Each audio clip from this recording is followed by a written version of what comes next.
So you just got your Nintendo Switch 2, eh? Or maybe you've had it. But here are 10 tips and tricks for it you probably didn't know about. Some of these will save you money, others are fun tricks buried in the settings, and one might just change the way you use your Switch 2 entirely. Let's jump in. First up, everyone's favorite new feature, the mouse mode. You can use it on your pants. Nintendo made the Joy-Con 2s knowing a lot of players sit on the couch, and usually when you're on the couch, aside from a coffee table a few feet away, there's no real desk in front of you to use the mouse on. So plopping it on a couch or your pants will work just fine. And this isn't just some cool feature. After testing it, it works really well and feels good. This is how I will play Metroid Prime 4. However, if you plan on playing Drag X Drive like this, where you use both Joy-Cons as mice, just know you look kinda weird. And we all know how expensive Nintendo Switch 2 games are, with Mario Kart being $80. Not everyone wants to pay that, but if you use a website such as Deku Deals, you can go to any Nintendo Switch or Switch 2 game, look across every single retailer in your country, and see where you can get the game for the lowest price. For example, when buying Mario plus Rabbids Kingdom Battle, prices are all over the place. If I bought it at Best Buy, I would pay $60. But on the eShop, it is $10. So look at that, I saved money. And in a couple years, when Nintendo raises their prices to $90, $100, you know, whatever it is, saving money is gonna come in big time. I wouldn't usually recommend a site like this in a tips and tricks video, but trust me, with Switch 2, you need it. Next is a big one. I've always feared some random stranger getting on my Nintendo Switch and deleting all of my save data. Either that or some annoying sibling playing all of your games. You don't want that. Sharing is caring though. Well, now you can set a PIN code on your Nintendo Switch 2. Go down to the system settings and you'll see the system lock feature. Create a short PIN code, enable it, and for anybody who wants to delete your save data,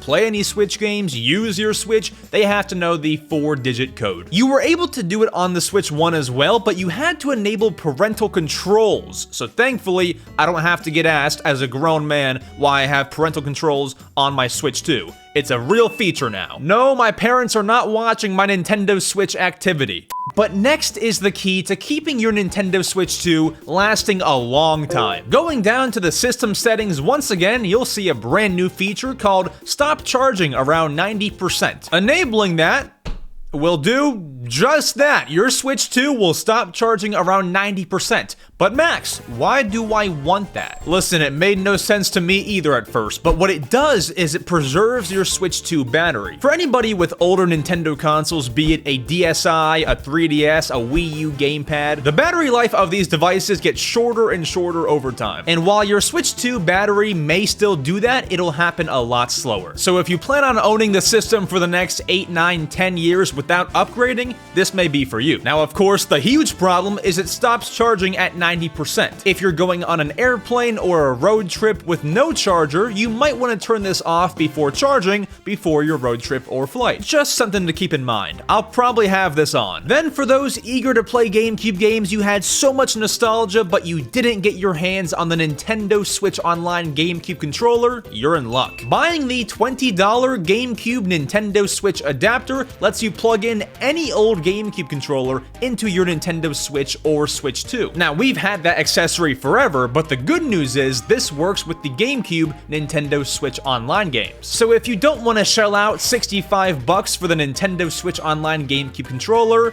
there you freaking go. But do keep in mind, using your old GameCube controllers, you will lose the C button, the home button, the capture button, and the ZL button. So maybe it's worth $65. I don't know, I bought it. Then for my mouse mode users, I feel you guys, I gotcha. I have a couple tips for you. If you find yourself using the mouse mode very often, and maybe you find it uncomfortable, it's hurting your wrists, I got you. What I would do is either use a real mouse. Yes, you can plug in a real USB mouse of any kind, and that will work with the Switch 2, or you can buy this accessory that'll become increasingly more common, the Nintendo Switch 2 mouse shell. Essentially, you put your Joy-Con 2 in the mouse shell, and it feels like a real mouse. It feels more comfortable. I've got adult hands, so I would opt for the mouse shell. I can't see myself using a real USB mouse. That would be weird to me, but hey, to each their own. Next, I have a tip for the curious gamer. I advise you not, hear me out, not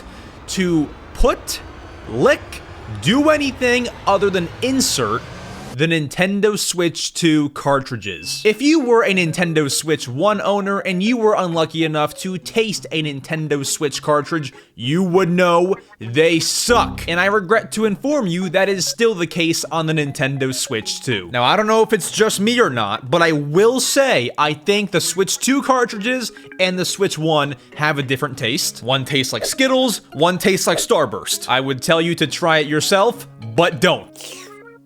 But hey, we're keeping children safe, right? You don't want little Timmy swallowing that. Next, when using the Pro Controller or the Nintendo Switch 2 charging grip, you'll notice the two new back buttons, GL and GR. Now, anybody who hasn't seen this video would customize them once, and then, okay, I'm done, that's it, never again. But no, if you hold down the home button, you can quickly access the GL and GR buttons and change them on the fly. If I'm playing Mario Kart and want the GR button to be the A button, but then I go play Donkey Kong Bonanza and want that button to be the Y button, I can do that right there in the quick menu. Next, I don't know who figured this out, but if you're in need of this, okay. You can charge your phone with the Nintendo Switch 2. If you have any sort of USB-C cable to whatever your phone takes, lightning cable, USB, whatever it is, you can plug one end into your Nintendo Switch 2 and the other into your phone, and it'll charge. Now, does it charge fast?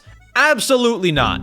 Does it work? Yes. Is it cool? Yes. Will we use it? Probably not, but that's a tip for you. And now, something that I feel like everyone is overlooking and not thinking about. We know that the Switch 2 only takes microSD express cards. And at the launch of the console, they're selling a bunch of different options. 256 gigabytes, 512 gigabytes, 1 terabyte, 2 terabytes.